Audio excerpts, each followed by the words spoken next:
मस्जिद में कुछ चल रहा है क्या? मस्जिद में कुछ चल रहा है क्या?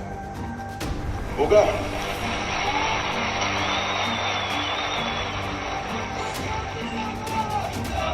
मुझे अभी चिट्ठी मिली मस्जिद में, समय हुआ है प्रार्थना का, अब समाप्त हो गया। मैं चालू करूं क्या फिर से? द लाइव टीवी, सच सबसे आगे। दोस्तों, आज गृह मंत्री अमित शाह एक रैली में अजान का एहतराम करते हुए दिखाई दिए। अजान की आवाज आई तो उन्होंने आवाज की वजह से अपना भाषण रोक दिया। उन्होंने पूछा, मस्जिद में कुछ चल रहा है क्या? और फिर इसी पर लोग सवाल करने लगे। हमारा भी सवाल यही है कि क्या वाकई कुछ चल रहा है? क्यों आखिरकार अमित शाह ने अजान की वजह से, अजान के एहतराम में, अजान के सम्मान में अपना भाषण रोक दिया? इसकी वजह क्या है? हम यही सवाल उठाएंगे और कुछ बातें भी बताएंगे। नमस्कार, मैं आदिल खान आजाद, आप देख रहे हैं the live TV. Amit Shah साहब का वो आप पहले भाषण के जो क्लिप है वो देख लीजिए, जब वो अजान के सम्मान में रुके। ये जम्मू कश्मीर में आज वो सभा कर रहे थे। जम्मू कश्मीर में अगले साल इलेक्शन है। दीपक शर्मा साहब पत्रकार हैं, उन्होंने इससे शेयर करते हुए लिखा है, बदले बदले से मेरे सरकार नजर आते हैं। और इसमें अमित शाह साहब आपको दिखेंगे कि बोल रहे हैं, बोलते बोलते रुकते हैं, फिर उन्हें लगता है कि कहीं से अजान की आवाज आ रही है, फिर वो पूछते हैं कुछ चल रहा है क्या, और अजान की वजह से रुक जाते हैं और ये क्लिप वायरल हो जाती है। मस्जिद में कुछ चल रहा है क्या? होगा।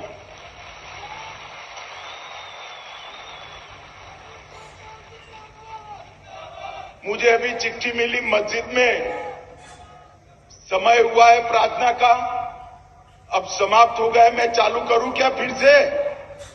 जरा जोर से बोलो, चालू करूं भाई?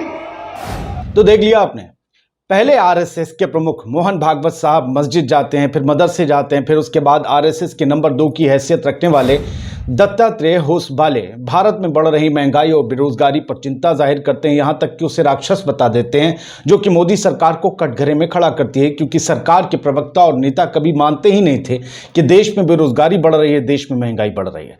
और तीसरी तरफ इन सबसे अलग राहुल गांधी कांग्रेस की जो भारत जोड़ो यात्रा लेकर चल रहे हैं, वो जो कांग्रेस का दायरा बढ़ाने की कोशिश कर रहे हैं, और उनकी उस यात्रा को, राहुल गांधी को जो अपार समर्थन मिल रहा है, क्या उसने बीजेपी की नींद उड़ा दी है?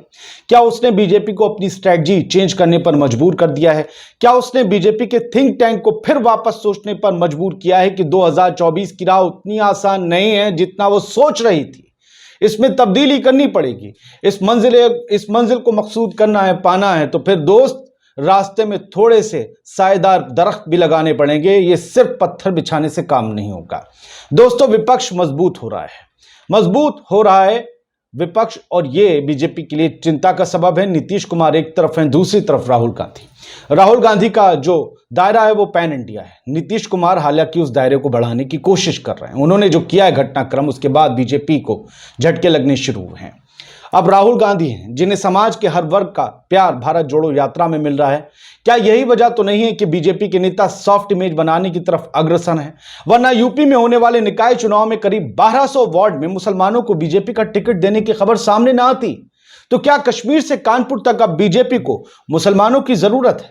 ये सवाल इसलिए भी क्योंकि राहुल गांधी की यात्रा के दौरान जनता के तमाम वर्गों का मिल रहा समर्थन बीजेपी के लिए खतरे की घंटी है। और अमित शाह अजान के वक्त रुक जाते हैं तो सवाल खड़े होते हैं। और क्या इसीलिए जो सब कुछ मैंने आपको बताया कि मुसलमानों को टिकट भी देगी बीजेपी, जो अब तक परहेज करती थी, भले निकाय के दे, पसमानदा मुसलमानों को जोड़ने की कोशिश भी कर रही है उत्तर प्रदेश में, जिनका बड़ा वोट बैंक है, और इसके अलावा दूसरे राज्यों में।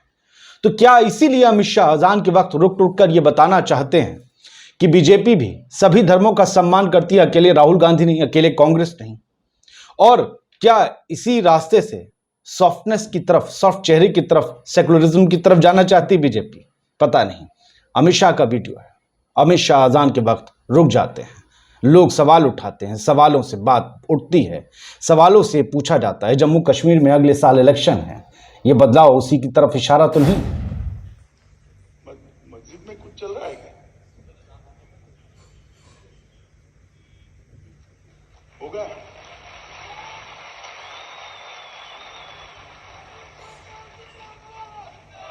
मुझे अभी चिट्ठी मिली मस्जिद में समय हुआ है प्रार्थना का, अब समाप्त हो गया है। मैं चालू करूं क्या फिर से? जरा जोर से बोलो, चालू करूं भाई? दोस्तों, केंद्रीय गृह मंत्री अमित शाह आज जम्मू कश्मीर के बारामूला में थे और बारामूला आप जानते हैं यहां मुस्लिम वोट बैंक बहुत बड़ा है। यहां लोगों को संबोधित कर रहे थे। खास बात यह रही कि उन्होंने पास की मस्जिद में जारी अजान के लिए अपना भाषण बीच में रोक दिया। अब अमित शाह साहब ने अजान के लिए भाषण रोका, इसलिए सब इससे पॉजिटिव खबर बना रहे हैं, अपन इसमें नेगेटिविटी लाते हैं। किसी ने ये नहीं पूछा लाउड स्पीकर की आवाज इतनी तेज कैसे थी कि शाह के कानों में पड़ गए, उन्हें अजान अपना भाषण रोकना पड़ा। शाह 3 दिनों के दौरे पर जम्मू कश्मीर में, मंगलवार को उन्होंने राजौरी में एक कार्यक्रम में शिरकत की। उन्होंने बारामूला में शाह को सुनने के लिए आज लोगों की भीड़ जुटी थी। मंच से खुद गृह मंत्री पूरे जोश में भीड़ को एड्रेस कर रहे थे। इसी बीच उन्हें पता चला कि पास की ही मस्जिद में अजान शुरू हो गई है। अगर अजान की आवाज़ तेज आ रही है तो हो सकता है कुछ संगठन इस पे कहेंगे, अरे भाषण रोकने के लिए मजबूर कर दिया अमित शाह को, उतारो लाउड स्पीकर। अमित शाह साहब को लेकिन जैसी खबर लगी उन्होंने भाषण रोक दिया। उन्होंने कहा, मुझे अभी चिट्ठी मिली है, पर्ची आ जाती होगी नेताओं के पास, चिट्ठी मिली है कि मस्जिद में प्रार्थना का समय हुआ है, आपने सुन ही लिया होगा, अब समाप्त हो गया है। बहुत जल्दी, कुछ सेकंड में समाप्त भी हो गया। अब चिट्ठी मिलने के कुछ समय बाद उन्होंने कुछ वक्त बाद फिर जनता से पूछा, इजाजत ली, अपनी बात रखनी शुरू की। उन्होंने पूछा, मैं चालू करूं क्या? फिर से चालू करूं? जरा जोर से बोलो, चालू करूं भाई। लोग पूछ रहे हैं कि बदलाव में अगले साल जो विधानसभा चुनाव होने जम्मू कश्मीर में, धारा 370 हटने के बाद जो पहला चुनाव होना है, क्या जो डेमोग्राफी बदल गई है जम्मू कश्मीर की, लद्दाख अलग हो गया, क्या उसमें लग रहा है कि जम्मू से अकेले नहीं जीत पाएगी बीजेपी? इसलिए कश्मीर में जहां मुस्लिम बहुल हैं उनका वोट पाना जरूरी है, इसलिए सभी धर्मों का सम्मान जरूरी है। देखिए, हो कुछ भी राजनीति से, भाई राजनीतिज्ञ हैं तो हर मामला, हर स्टेप राजनीति से जुड़ा होगा, लेकिन अगर कोई सब धर्मों का सम्मान करता है तो उसके कदम का स्वागत करना चाहिए। मैं अमित शाह साहब के कदम का स्वागत करता हूं। अब सवाल उठाने वालों को ले लेता हूं, कुछ हेडलाइंस ले लेता हूं। देखिए, आयुष सूर्यवंशी नाम के एक मीडिया कर्मी हैं, उन्होंने लिखा है कि अजान के वक्त अमित शाह ने रोका भाषण, बारामूला में थी गृह मंत्री की जनसभा, शाह के जम्मू कश्मीर दौरे का आखिरी दिन। आयुष बहुत समझदार हैं, उन्होंने खबर की तरह खबर को लिखा है। और एक फेसबुक है एबीपी का, उन्होंने लिखा है, इसमें नीरज जी हैं रिपोर्टर, एंकर उनसे पूछ रहा है तो नीरज बता रहे हैं कि जो है क्या हुआ वहाँ पर। नीरज ने सारी जानकारी दी एबीपी न्यूज़ के रिपोर्टर ने कि अमित शाह साहब अजान की आवाज़ सुनकर रुक गए। दीपक शर्मा साहब वरिष्ठ पत्रकार का हम ट्वीट आपको पढ़ के सुना चुके हैं। वो कहते हैं कि बदले बदले से मेरे सरकार नजर आते हैं, बदले बदले से मेरे सरकार नजर आते हैं। जिस संगठन से जहनी तौर पर इत्तेफाक रखने वाले, मतलब आइडियोलॉजिकली जो है उनसे इत्तेफाक रखने वाले लोग लाउड स्पीकर को लेकर, अजान को लेकर, हिजाब को लेकर तमाम तरह का हुड़दंग, बदमाशी, नंगाई करते रहते हैं। उस पार्टी का लीडर, अगर उस संगठन का लीडर ये कहे कि अजान हो रही है शायद, मैं चुप जाता हूं, और दोबारा जब वो बोले तो इजाजत लेके बोले, तो ये बड़ी बात होती है। राहुल चौहान नाम के जो है ट्विटर यूजर ने लिखा, अमित शाह ने मुस्लिम बहुल राज्य के मुस्लिम बहुल जिले बारामूला में अजान के लिए भाषण रोका।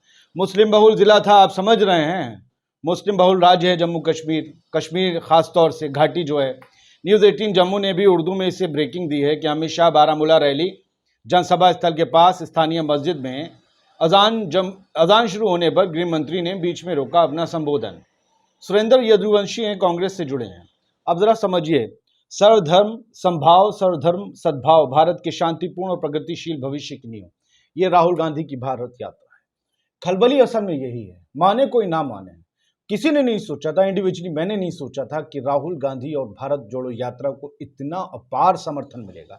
एक शख्स है 25-30 दिन से चले जा रहा है, रोज 15-20 किलोमीटर चल रहा है। यार कमाल की बात है, कोई कितना चल सकता है? और जहां वो जा रहा है लोग उसके साथ हजारों की तादाद में पैदल चल रहे हैं। बारिश में खड़े होकर वो बंदा भाषण देता है तो बारिश में खड़े हुए हजारों लोग सुनते हैं। क्या ये बताता नहीं है कि भारत में एक लीडर इमर्ज हो रहा है? और बीजेपी के लिए ये सुखद संदेश नहीं है, क्योंकि अभी तक ये कहा जाता था यार मोदी को ना दें वोट, बीजेपी को ना दें तो किसे दें। लोगों के लिए ऐसा लगता था बीजेपी एक मजबूरी बन गई है, क्योंकि विपक्ष में वो बात दिखती नहीं थी। राहुल गांधी हमेशा से परिपक्व नेता के तौर पर बात करते थे, कोरोना को लेकर, हर चीज को लेकर उन्हें कोई सीरियसली नहीं लेता था। लेकिन अब जब वो सड़क पर निकले हैं, जिसकी डिमांड भारी वक्त से की जा रही थी, विपक्ष निकले हैं, तो पता चला है कि लोग कितने परेशान हैं। वो चाहते थे कि कोई नेता आए तो जीवटता तो दिखाए, वो पता तो चले कि मेरे लिए लड़ सकता है, वो लड़ेगा तो हम साथ में लड़ाई लड़ने को तैयार हैं। और वो राहुल गांधी ने करके दिखाया और वो उनके साथ लोगों ने जुड़ के दिखाया। अब देखिए हो क्या रहा है, आरएसएस और बीजेपी में तब्दीलियां आ क्यों रही हैं। एक जो एपिसोड बिहार में हुआ, बीजेपी को बेदखल कर दिया सत्ता से, और दूसरा भारत जोड़ो यात्रा, और तीसरा विपक्ष की ओर गोलबंदी चल रही है। आज टीआरएस ने राष्ट्रीय पार्टी बनाने का भी ऐलान कर दिया। खैर, डी राकेश राव लिखते हैं, भारत जोड़ो यात्रा का असर देखिए, भागवत मस्जिद और मदरसा गए, आरएसएस के महासचिव होसबोले ने महंगाई और आर्थिक विषमता पर बयान दिया। अब इतिहास में पहली बार आरएसएस ने महिला को मुख्य अतिथि बनाया, भारत जोड़ रहा है। कौन महिला हैं? ये हैं, पहली बार आरएसएस की दशहरा रैली में महिला चीफ गेस्ट होंगी। ये बदलाव के संकेत ऐसे ही नहीं होते हैं। सत्ता जब निरंकुश होती है तो उसी हिसाब से चलती रहती है, लेकिन कुछ तो होता है जो सत्ता अपने आप को बदलती है। और ये जो बदल रहा है वो अपने आप में कहता है कि भाई अब कुछ तो है, कुछ हो रहा है क्या? जो अमित शाह ने पूछा वही मैं कह रहा हूं। आप बताइए क्या हो रहा है। जय हिंद। द लाइव टीवी, सच सबसे आगे।